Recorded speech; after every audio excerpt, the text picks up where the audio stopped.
इस वीडियो में हम जानेंगे यदि आपके खरगोश के फर में इस तरह का कोई चिपचिपा पदार्थ या गीला चीज लग जाए तो उसे कैसे साफ करेंगे। आप समझ गए होंगे आज का टॉपिक बहुत ही इंटरेस्टिंग होने वाला है। आप सभी को नमस्कार। आप देख रहे हैं कि हमारे इस खरगोश के बच्चे के फर पे एक चिपचिपा पदार्थ कोई काला सा लगा हुआ है। ये क्या है और अगर इस तरह की चीजें लग जाती हैं आपके खरगोश के फर पे तो उसे कैसे साफ करेंगे। मैं एक घटना बताता हूँ। हुआ क्या कि कल रात में हमारे 4 बच्चे एक ही केज में रात में सो रहे थे। तो ठंड बहुत ज़्यादा होने के कारण हम क्या करते हैं कि हम एक तौलिया केज के नीचे डाल देते हैं जिससे कि इन्हें नीचे से आराम मिले और ऊपर से फिर हम ब्लैंकेट डाल देते हैं। सुबह जब मैं उठा और मैंने ब्लैंकेट हटाया तो जो चीज़ें मैंने केज के अंदर देखी बहुत ही तकलीफ हुई। लेकिन क्या कर सकते हैं मैं आपको बताता हूँ। उसमें से रात में एक बेबी खरगोश को का लूज मोशन हो गया और टॉवेल पे लूज मोशन पड़ा हुआ था जिससे वो खरगोश खुद तो बच्चा गीला हो ही गया लेकिन उसके कारण ना दूसरे तीसरे खरगोश के फर पे भी थोड़ा सा पट्टी लग गया। तो फिर हमने 2 खरगोश को तो साफ कर दिया लेकिन एक खरगोश को इसलिए मैंने साफ नहीं किया क्योंकि थोड़ा वीडियो बना के आप लोगों को दिखा सके कि आप लोगों के सामने इस तरह की अगर दिक्कत आती है तो आप इस दिक्कत से कैसे निकले और इस दिक्कत को कैसे कम किया जा सके।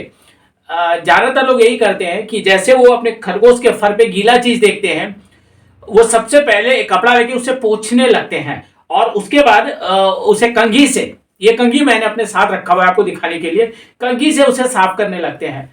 ऐसा आप बिल्कुल ना करें। ऐसा यदि आप करेंगे तो आपके खरगोश को बहुत ज़्यादा तकलीफ होगा और उसके पूरे शरीर में वो चिपचिपा पदार्थ, चाहे वो दूसरे खरगोश का या खुद का ही पट्टी हो या कोई ऐसी चीज चिपचिपी चीज जो वो अपने बचपने हरकत के कारण या किसी और कारण से उसके फर पे लग जाता है तो वो पूरे फर पे फैल जाएगा।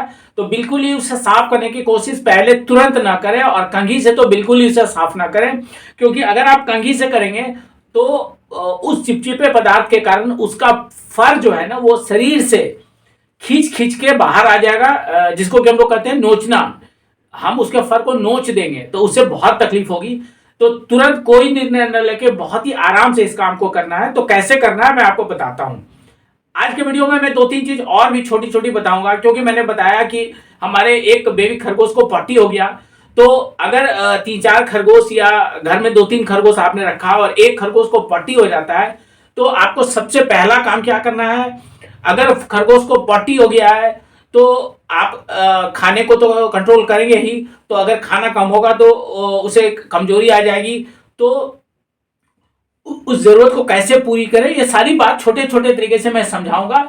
तो आप वीडियो के अंत तक जरूर बने रहिएगा क्योंकि मैं अपने वीडियो में छोटी छोटी चीजें बीच में बहुत कुछ बता देता हूं जो शायद आपको कभी न कभी काम आ जाए, आपको फायदा दे दे। अभी मैं इसे हटाने का तरीका आपको बताऊंगा, फिर मैं बताऊंगा कि अगर आपका खरगोश पॉटी कराए तो उस पहला फर्स्ट एड जो पहला इलाज है क्या करें और क्या सावधानी आप बरतें। देखिए होता क्या है कि जब कोई चीज लग गई ना उसके शरीर में तो आप इसे हटाने की तुरंत कोशिश ना करें। पहले थोड़ा सा मैं आपको बताता हूँ मैंने क्या किया और मैं करता हूँ। ये टिश्यू पेपर है। आपको पता है टिश्यू पेपर बहुत इजिली अवेलेबल हो जाता है मार्केट में, बहुत सस्ता मिलता है। तो आप कभी भी शरीर में लगे हुए गंदगी को तौलिया से साफ ना करें क्योंकि होगा क्या, आप तौलिया से ऐसे करके साफ करेंगे और फिर आप उसी तौलिया से दोबारा करेंगे तो आप क्या कर रहे हैं, इस तौलिया से उस गंदगी को उसके पूरे शरीर में धीरे धीरे फैला देंगे। ऐसा बिल्कुल ना करें। टिश्यू पेपर मैं इसलिए कह रहा हूं कि टिश्यू पेपर से यदि आप एक बार उसे साफ करते हैं तो इस टिश्यू पेपर को आप फेंक दें, दूसरा टिश्यू पेपर ले और फिर उसे साफ करें। आप नीचे देखिए पूरा ढेर लगा हुआ है, यहाँ पे सारे टिश्यू पेपर में गंदगी लगी हुई है। मैं एक बार टिश्यू पेपर को यूज किया फिर मैं उसको हटा दिया, फिर मैं दूसरा टिश्यू पेपर लिया उसे हटा दिया। मतलब कि एक टिश्यू पेपर में जो गंदगी लग गई वो दोबारा उसके शरीर में ना लग जाए, इसलिए हम उस टिश्यू पेपर को फेंक के उसकी जगह पे दूसरा टिश्यू पेपर लेते हैं।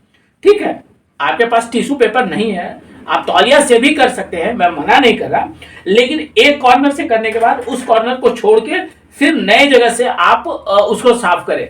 फिर तौलिया के किसी और जगह से आप उसे साफ करें क्योंकि तौलिया में जैसे जैसे वो चिपचिपा पदार्थ लगेगा वो रैबिट के दूसरे फर को भी खराब करेगा। तो हर एक बार एक नए कॉर्नर से साफ तरफ से आप इसके फर में लगे हुए चिपचिपा पदार्थ को हटाइए, पहला काम। दूसरा काम आपको क्या करना है इतना कर लेने के बाद अब आपको इस चिपचिपे पदार्थ के सूखने का, ड्राई होने का वेट करना है। अगर दूसरे खरगोश का पॉटी लग गया तो तौलिया से साफ करने के बाद तुरंत आप फर को साफ ना करें, इसे पूरी तरह से सूखने दें। जब ये पूरी तरह से ड्राई हो जाएगा, सूख जाएगा, तब भी आप कंघी का इस्तेमाल कभी ना करें। अगर आप कंघी का इस्तेमाल करते हैं तो कहते हैं ना कि बाल, हम लोग इंसान जब बाल से को कंघी से करते हैं और कहीं गांठ हो तो कितनी तकलीफ देती है, तो हमें नहीं पता चलता, वो तकलीफ इससे भी होगी। तो आप इसको इससे बिल्कुल ना करें। आप बहुत प्यार से, क्योंकि खरगोश बहुत ही साफ रहने वाला प्राणी है, अगर इसको पता चल जाएगा कि आप इसके फर को साफ कर रहे हैं तो बहुत ज्यादा ये आपको कॉपरेट करेगा। आप इसको प्यार से थपकी देके अपने गोदी में रखिए और इस फर को धीरे धीरे एक दूसरे से अलग कीजिए, बहुत सावधानी से। अगर इसे ये पता चल जाए, आप एक बार इसे ये विश्वास दिला दीजिएगा कि बेटा हम आपके फर को साफ कर रहे हैं, तो ये आपको बहुत कॉपरेट करेगा। बहुत सफाई पसंद ये होता है। तो धीरे धीरे आप फर को अपने हाथ से अलग कीजिए, कोई कंघी लगाने की जरूरत नहीं है। और उसके बाद आपको लगे कि हाँ ये अब इतना साफ हो गया कि आप हल्के से नाखून से इसे निकाल सकते हैं, तो इसे निकाल के फेंक दीजिए। फिर आप दूसरे जगह के ऐसे फर को साफ कीजिए, ऐसे करके, और फिर इसको नाखून से निकाल के ऐसे फेंक दीजिए। फिर आप तीसरे जगह से निकालिए और इस तरह से आप इसके पूरे शरीर में जहां जहां भी वो चिपचिपा पदार्थ लगा है, जो पूरी तरह से सूख गया है, अगर ये गीला भी लग गया, जैसे वायली कोई चीज लग गया, वो सूखेगा नहीं, तो आप उसे तब तक रोए से अलग कीजिए, एक दूसरे को रोए से अलग कीजिए। देखिए मैं आपके सामने कर रहा हूं कितना ये कॉपरेट कर रहा है, क्योंकि इसको पता है कि ऐसा करके इसे आराम मिलेगा, क्योंकि ये भी इरिटेट होते हैं। खरगोश एक दूसरे को बहुत साफ करते हैं, जहां तक खरगोश का मुंह पहुंच सकता है वो आप देखते होंगे, कान और पैर को वो साफ कर लेता है, लेकिन जहां पे इसका चेहरा नहीं पहुंच सकता, जीभ या मुंह नहीं पहुंच सकता, वहां दूसरे खरगोश इसको साफ करते हैं। तो मैं आपको दिखा रहा हूं, देखिए मैं इसे साफ कर रहा हूं, ये कितना कॉपरेट कर रहा है मुझे। थोड़ा सा भी ऐसे आप पकड़ के खरगोश को नहीं रख सकते, लेकिन जब आप इसे साफ करते हैं तभी आपको इतना कॉपरेट करेगा। देखिए मेरा हाथ चल रहा है, मैं आपसे बात कर रहा हूं और ये बिल्कुल ही स्थिर होके, अगर ये हिलेगा तो इसका मतलब आपने कोई तकलीफ दिया, हमारे हाथ से इसे कुछ तकलीफ हुई है, इसके स्किन पे कोई खिंचाव आया है, इसलिए देखिए ये मैंने धीरे धीरे करके इसके करीब करीब 60-70% जो इस पे चिपचिपे लगा हुआ था ये मैंने साफ कर दिया। देखिए ये साफ हो गया इसका, ठीक है। जहां जहां है आप धीरे धीरे इसी तरह से फर को अलग कीजिए, एक दूसरे को फर, जैसे रुई को हम अलग करते हैं ना, उस तरह से फर को अलग करते जाइए सावधानी से। ध्यान है कि उसके चमड़े पे, स्किन पे कोई खिंचाव ना आए, और जब लगे कि नहीं ये चिपचिपा पदार्थ जो भी इसके फर में लगा है वो अलग हो सकता है, फिर आराम से अपने और नाखून के सहारे से इसे खींच के और ऐसे फेंक दीजिए। और इस तरह से आपका पूरा खरगोश देखिए एकदम नीट एंड क्लीन और साफ हो जाएगा। देखिए साफ हो गया। एक तो ये बात मैंने आपको बता दिया कि आप अपने खरगोश के फर को कैसे साफ करेंगे। अब मैंने कहा था कि अगर आपके घर के एक खरगोश को आपने 2-3 या 2 रखा है और एक खरगोश को पॉटी हो गया, तो खरगोश थोड़ा गैर जिम्मेदाराना हरकत ना करे, दूसरा खरगोश अगर उस पट्टी पे चला जाएगा तो उसके फर भी खराब हो जाएंगे। तो आप देख रहे होंगे कि 3 खरगोश को, यहाँ पर 4 बच्चे थे मेरे, तो 3 को मैंने अलग रखा और ये बीमार है, इसको पॉटी हो रहा है तो मैंने इसे अलग रखा है, ताकि अगर ये दोबारा पॉटी करे तो इससे दूसरे खरगोश मेरे गंदे ना हो। क्योंकि रात में मैंने देखा है, देखिए इसके ट्रे में पॉटी है, इसका मतलब अभी भी, देखिए इसके ट्रे में अभी पॉटी है, इसका मतलब अभी भी इसे पॉटी हो रहा है। तो हमें इसका इलाज करना है कि इसका पट्टी ठीक हो जाए। लेकिन ये जो पट्टी ट्रे में है या इस केज के अंदर कहीं पड़ा हुआ है या खुले में आप खरगोश को रखते हैं, तो एक का पट्टी दूसरे को ना लग जाए, इसीलिए आपको पहले तो खरगोश को अलग करना है। जो आपका बीमार खरगोश है जिससे पट्टी हो रहा है, उससे आप दूसरे खरगोश से अलग कीजिए पहला, ठीक है, ताकि और खरगोश आपके गंदे न हो। गंदे हो गए तो उसे साफ करने का तरीका मैंने आपको बता दिया। अब आप इसको क्या करते हैं, जो ये बीमार है, ये जो आपका जो खरगोश है, देखिए मैं आपको दिखाता हूँ। इसका पैर आप देख रहे होंगे बहुत बुरी तरह से ये गंदा है। ये ऊपर से नहीं गंदा है, क्योंकि ऊपर से वो वाले गंदे हुए थे, ये नीचे से गंदा है। अपने पट्टी, अब नहीं बेटा, नहीं नहीं नहीं नहीं नहीं, नहीं। पट्टी करने वाली जगह से ये गंदा हो गया, पूरा पैर इसका गंदा है। तो आपको इसको भी कॉन्फिडेंस पे लेना होगा, ठीक है। मैंने आपको बताया, देखिए मैं भी आपको दिखा रहा हूँ, बच्चे की तरह आपको पालना पड़ता है। देखिए एक हमने इसके लिए बहुत सारे 3-4 व्हाइट तौलिया रखे, इसे विश्वास दिलाना होगा कि बेटा आप चिंता ना करो, हम हैं, आपको कुछ नहीं होगा, कोई परेशानी नहीं होगा। इसको पहले स्ट्रेस फ्री कीजिए। कर लिया, उसके बाद जो मैंने आपको तरीका बताया कि पहले आप टिश्यू से और दूसरे चीज से, जैसे ये अभी मैंने देखा कि अभी इसने फिर पॉटी किया है, तो मैं टिश्यू लूंगा, टिश्यू पेपर, मैं फिर कर रहा हूँ। और इसे आप अपने विश्वास में लेके जहां जहां भी इसका गीला पट्टी है आपको साफ करना होगा अपने बच्चों की तरह। ये आपकी लाइबिलिटी नहीं है, ये आपके अपने बच्चे हैं, आपको इसको अपने बच्चों की तरह साफ करना होगा, करना पड़ेगा सर। अगर आपने अपने घर में खरगोश पाल रखा है तो अपने बच्चों का दुलार आप इनको देना होगा। ये मैंने एक बार साफ किया, इस टिश्यू पेपर को मैंने हटा दिया, ये मैंने दूसरी बार इसे साफ किया।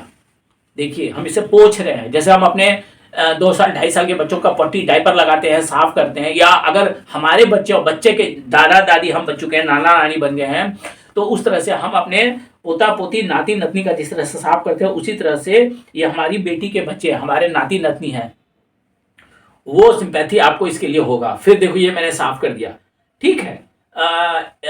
अभी और भी ये पट्टी कर सकता है, तो हमने इसके ग्रीन वेजिटेबल्स का बंद कर दिया, तो देखिए यहाँ पे लग गया, तो हम इसको वापस ऐसे कर देते हैं ताकि जो पट्टी अभी तो टॉवेल पे है वो दोबारा इसको ना लग जाए, ठीक है। ये टॉवेल ऐसे मेरे पास 2-3 टॉवेल है, कभी कभी जरूरत पड़ता है, ऐसा नहीं कि अब मैंने इसके खाने के खाना बंद कर दिया, इसे मैं कोई वेजिटेबल नहीं दे रहा हूँ, कोई ऐसी चीज़ नहीं दे रहा हूँ, डर है कि पता नहीं किस चीज़ के खाने के कारण हुआ। तो जो पहला इलाज मैं करूँगा, सुबह में मैंने दिया था, ये देखिए लोगों को इतराज होगा कि सर आप ये क्या कर रहे हो, खरगोश को शहद क्यों देते हो। पहले वीडियो भी मैंने बना के बोला था कि नहीं मैं देता हूँ। देखिए ये मैंने क्योंकि ये सुबह से कुछ खाया नहीं है तो बहुत ज़्यादा एग्जॉस्टेड है ये, तो ये मैंने खोल लिया, और ये मेरे पास ड्रॉपर है, शहद है ये डाबर का, ब्रांडेड कंपनी का। ये देखिए मैंने एक ड्रॉपर शहद ले लिया, 3-4-5 बूंद, और ये मैं इसे अभी शहद पिलाऊंगा। देखिए तुरंत इंस्टेंट एनर्जी के लिए सुबह एक बार, दवा की तरह ना। शुगर है तो मैं मुझे पता है कि खरगोश को शुगर नहीं देना है, तो दवा की तरह मैं इसे 2 या 3 बूंद शहद अभी दूंगा। देखिए इसे मैंने 2 या 3 बूंद अभी शहद पिलाया है, इससे इसके बॉडी में एनर्जी आएगा, क्योंकि ये सुबह से 2-3 बार पट्टी कर चुका है, तो पट्टी लूज मोशन है, तो डेफिनेटली शरीर का कमजोर हो गया, और हम इसे खाने के लिए कुछ दे नहीं रहे हैं, तो थोड़ा सा कंट्रोल करके हम इसे आज 1 घंटे के बाद फिर हल्का हल्का खाना शुरू करेंगे। देखते हैं, पट्टी तो ये कर ही रहा है, सुबह भी किया था, उसके बाद भी किया, अभी फिर देखिए इस ट्रे में इसने फिर पट्टी किया है। तो शायद 2 या 3 बूंद हम इसे दे रहे हैं ताकि बहुत ज़्यादा ये ना हो जाए, मतलब थोड़ा एनर्जी इसके बॉडी में बनी बनी रहे। ये बच्चे तो खा रहे हैं क्योंकि इनको पट्टी नहीं हुआ है, लेकिन इसको हमने अभी खाना रोक दिया है। तो ये 2-3 चीज़ें आपको करनी है, छोटी छोटी सावधानी मैंने बता दी है। फर कैसे साफ करेंगे, खरगोश यदि आपका पट्टी कर रहा है, लूज मोशन हो गया है, तो उसको दूसरे खरगोश से आप अलग कीजिए ताकि इसके शरीर का इसका पट्टी किसी और को ना लगे, और इसे आप थोड़ी थोड़ी देर में 2 बूंद या 3 बूंद शहद दीजिए ताकि शरीर में थोड़ी एनर्जी बनी रहे, और साथ साथ जो आप इसका खाना पीना कंट्रोल करके देना चाहते हैं वो आप दे दीजिए। पट्टी जब तक ठीक नहीं हो जाएगा तब तक आपको ये सावधानी बरतनी है। उसके बाद फिर ये चारों बच्चे एक साथ अपने बैच में घूमेंगे, खेलेंगे, कूदेंगे। नमस्कार। चलो बेटा।